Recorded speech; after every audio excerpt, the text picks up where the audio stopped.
அஸ்ஸலாமு அலைக்கும். Hi friends, welcome back to Nimmi's world. இன்றைக்கி ரெண்டு இன்க்ரீடியன்ட் வச்சு பேன் கேக் செய்ய போகிறோம். வாங்க அது எப்படி செய்யலாங்கிறத நம்ம பார்க்கலாம். ஒரு பவுல் ஒன்று எடுத்துக்கிட்டே அந்த பவுலில் சின்ன வாழைப்பழம் ஆனது 5 நான் சேர்த்துக்கிறேன். இந்த சின்ன வாழைப்பழம் ஸ்வீட் கொஞ்சம் கொடுக்கும், அதுக்காக தான் சின்ன வாழைப்பழம் 5 ஆனது இப்போ நான் இதோட சேர்த்துருக்கேன். சேர்த்துட்டு இந்த வாழைப்பழத்தை அப்படியே நல்லா மேஷ் பண்ணி எடுத்துக்க போகிறேன். பிளெண்ட் மட்டும் பண்ணிடக்கூடாது, நல்லா கையிலையோ இல்லை ஸ்பூன்லேயோ நல்லா மேஷ் பண்ணி எடுத்துக்கணும். நான் இப்போ இதை நல்லா மேஷ் பண்ணி எடுத்துட்டேன்.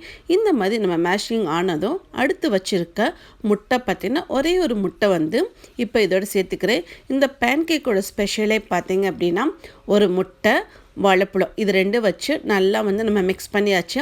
இந்த மாதிரி நம்மளுக்கு இருக்கணும். அங்கங்கே வாழைப்பழம் மேஷ் ஆகி இருக்கணும். பார்த்திங்கன்னா நம்மளுக்கு செம்ம சூப்பராக நல்லா மேஷ் ஆகி மிக்ஸ் ஆகி வந்துச்சு. இப்போ இதை வச்சு நம்ம பேன் கேக் செஞ்சுக்கலாம்.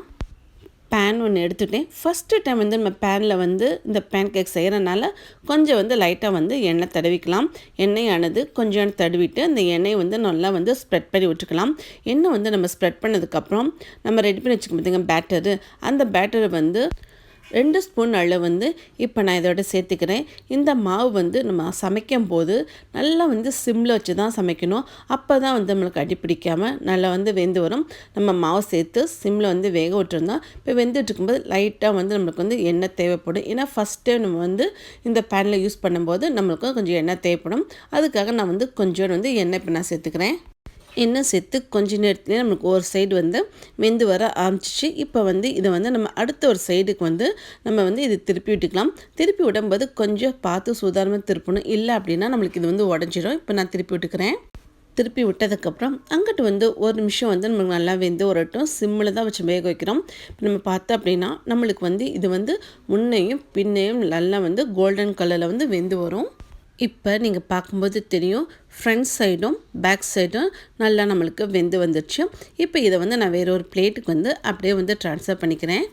ட்ரான்ஸ்ஃபர் பண்ணதுக்கப்புறம் மீதி இருக்க அதே பேட்டர் வச்சு ரிப்பீட்டடாக நம்ம செஞ்ச மாதிரியே செஞ்சுக்கணும். இந்த டைமில் லைட்டாக எண்ணெய் சேர்க்கணும். ஏன் அப்படின்னா நம்ம இடையில எண்ணெய் சேர்க்க மாட்டோம். திரும்ப எண்ணெய் எல்லா பக்கமும் ஸ்ப்ரெட் பண்ணி விட்டுட்டு திரும்ப நம்ம வச்சுருக்க டோவை நம்ம இதோட சேர்த்துக்க வேண்டியதான்.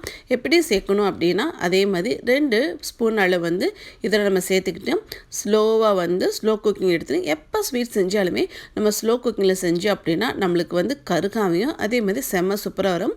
ரிப்பீட்டடாக இருக்க பேட்டர் எல்லாமே நம்ம செஞ்சுக்க வேண்டியதான். இந்த 5 வாழைப்பழத்துக்கு ஒரு முட்டைக்கு எனக்கு கரெக்டாக 3 எக்கும் பனானா போட்டால் பேன் கேக் ரெடி ஆச்சு. இந்த பனானா பேன் கேக் ரெசிபி பிரேக்ஃபாஸ்ட்டுக்கு செம்ம சூப்பராக இருக்கும். நீங்களும் இந்த பனானா பேன் கேக் ரெசிபி உங்கள் ட்ரை பண்ணிட்டு அதே மாதிரி எப்படி இருக்குங்கிறதையும் சொல்லுங்கள். தேங்க்யூ.